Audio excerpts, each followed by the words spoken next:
What's different when we communicate through the internet, through video cameras, as compared to being in person?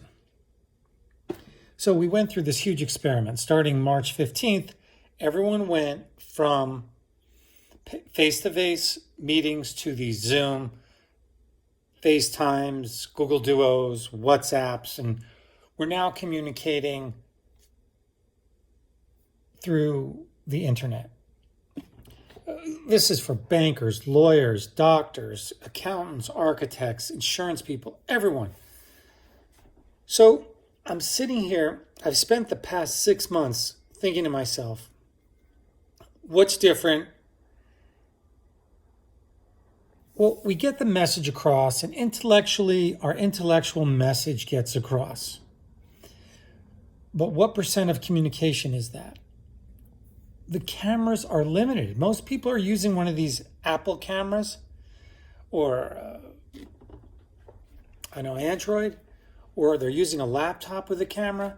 There's a limited picture. So you don't get all the aspects of body language. Like right now, you're seeing me, just my face, maybe a little bit my hands. You don't see my body. You're missing a lot of information. You don't have any sense of, this may sound trivial, but it's not. Smell or our electrical energy. It hit me one day. I was doing a session with a patient who's come for maybe 10 years and has a little dog, a Maltese. That dog loves me. And every time that little Maltese comes to the office, he jumps on my lap, plays with me. But when we did the FaceTime, and I was like, hello, nothing. The dog is picking up something that we're missing. And I think we all need to be aware we're missing a huge something with these online interactions. The dog's like, this is stupid. You're not going to pet me, so I'm not going to even acknowledge you. It's much more difficult to persuade, to sell, seduce, intimidate, enforce, win someone over, develop a strong relationship with this online streaming. It just doesn't work as well. We need better cameras. We need the whole body picture. And most of the time when they connect, they're already sitting down. Here's another problem I have with it. People, look, their face is in your face. And when someone's face is too close to you, think about it. If a face is too close to you, it becomes an aggressive posture. People don't like that. So if their face is right in your face, it's very stressful. And you back off and you take a defensive posture. So right away, the communication is different. You've taken a defensive posture because someone's face is in your face. You have to factor that in. Because right away, people are already turned off. Don't even get me started when there's multiple faces in the screen and you're reacting to that. That's even more bizarre. And I'll get into what it's like to look at your own face, because that's bizarre, and I'll get into that. Also, a lot of times you're getting people in their home environment, they're not as sharp. They're kind of lackadaisical. They're not on their A game. They're on their, I've got a button-down shirt on the top and shorts on the bottom, or I'm not fully dressed, and they're definitely not in their A game. And also, when you're talking to someone through a streaming video, you don't know who's in the room. You don't know if a dog's in the room. You don't know if another person's in the room. You can't really know who you're speaking to. So right away, conversation is restrained. Think about a teacher who's teaching kids and the kids are home. She doesn't know if the mother's listening in, waiting for her to say something that may be political or religious or about evolution or birth control, blah, blah, blah, blah, blah. So the interaction, because of the unknown, and also because it's being recorded, is altered. Think about it. You don't know who's going to get their hands on this, or who's listening, or how distracted that person is. They could be petting their dog, or their wife could be sitting there, or their girlfriend, or their husband, whatever. So that changes the interaction. Also, the normal checks and balances of human interaction if you're with someone in the room, you're like, don't be playing on the phone when you're with me. Don't stare out the window. You really can't tell when it's streaming. The checks and balances of human interaction are not there. That person could be scrolling on their phone while looking into the camera, petting their dog, feeding their fish, balancing their checkbook. They could be watching a video on their phone. I've seen it all. Here's another weird one.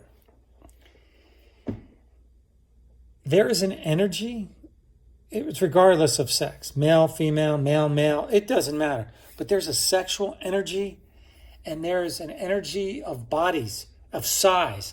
Think about it, if a 5-year-old little boy walks into a room, or a 300-pound NFL football player, or a Dallas Cowboys cheerleader, or a male model, or an accountant in a suit comes in, your reaction, your presence, it will be different. Think about even if someone walks in with their pet animal, their dog. The interaction's different, the energy's different, it's totally different. It's not even close. Also, I believe when people are at home, they dress differently. When they're on these Zoom calls, they act differently. Put someone in a suit, they behave differently. If they're in just a shirt, sweatpants, and the doggy slippers. Also, what I think, I mentioned this before, but there's no smell. So someone could be in their apartment, like not showered for a week, 4 days, smell of cigarettes and coffee, and they're just behaving different. But if they came in, the whole presentation would be different if it was in person. Here's another one. When someone comes in the room, you share the same air in the room, you share the same space. So you have a camaraderie of location, of air, of safety. What if a bug came in the room? You both react to the bug. What if a smell came in the room? What if a fire alarm went off? So when people share that environment, they have a cohesion that keeps them a likeness or a camaraderie or a sense of shared space. It says we're all these people in this space. We need to protect one another, or we have to react together to a perceived threat, a perceived good or bad thing, but we share that environment. And when we don't, that breaks down. So because of the things I'm talking about, there's a dissociation that takes place. So if someone is in your presence, they don't dissociate near as much. But when they're through this electronic medium, they're off in space on their phone. They're not in the same room. It doesn't matter. The sexual energy, they're not really there because guess what? They're not there.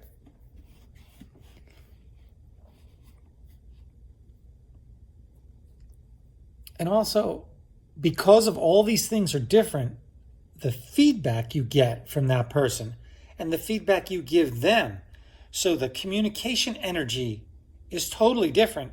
It's tough to get the energy going, to get the interaction, the intimacy of conversation. It doesn't happen. You can give out orders and have a meeting, a technical thing. It's all fine.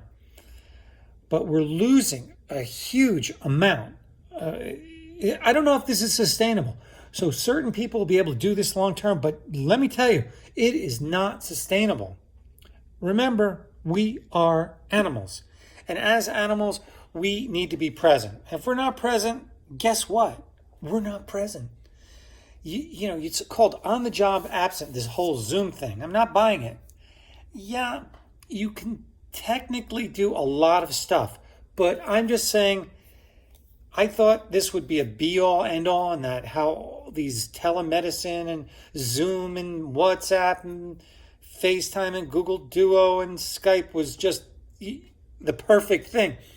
But as I started realizing it, it definitely has its problems. And also, a lot of these phone conversations, there's a little square box and it gives you your picture as the person sending out the video, you see your image, which could be very distracting. Oh, I've got wrinkles, I've got bags. Oh, my teeth are yellow. Oh, my hair is no good. Oh, I look fat. Oh, my nose. So you're constantly critiquing yourself because you're watching yourself on the video. That's not normal interaction. When you meet with someone, you don't have a mirror image of yourself next to their face. You know how distracting that is? So all this is a problem, and I'm wondering where this goes. The cohesiveness of relationships breaks down, and I just don't see people bonding. And it's very hard to train people. So I train nurse practitioners, physician assistants. It's really hard when you're doing it over Zoom. I don't know. To set an example, it's very hard. It saved us during this pandemic, but I definitely see the problems with this. Everything I gave everyone here today is just the beginning of my thoughts. I really would appreciate comments. None of this is from research from the internet. This is all just my thoughts. I'd appreciate comments. I'm about to write a blog article. This is just the beginning of this. I'm not sure where this goes. I'm not sure of the limitations and the advantages of these video conferencing, because there are advantages. You don't travel, you save money, you get right to the point, you don't waste any time. It's an extremely efficient way to transfer information without all the pomp and circumstance of waiting in waiting rooms and getting through parking lots and traffic and cars. It's huge. And I'm saying it's spectacular and it will be ongoing and it's absolutely an amazing thing. That's my official point. But there is definitely something missing. We have to figure out what it is to minimize it with better cameras, better positioning, almost have a dress code, I think. There's some things we have to do to make this communication better. I'd appreciate comments here. I really would, because I'm trying to put this together. What also I'd appreciate if you could subscribe, hit the like button, and anyone interested in more of my blogs can go to dragresti.com blog, or you can buy my book at amazon.com. Tales from the Couch. Thank you.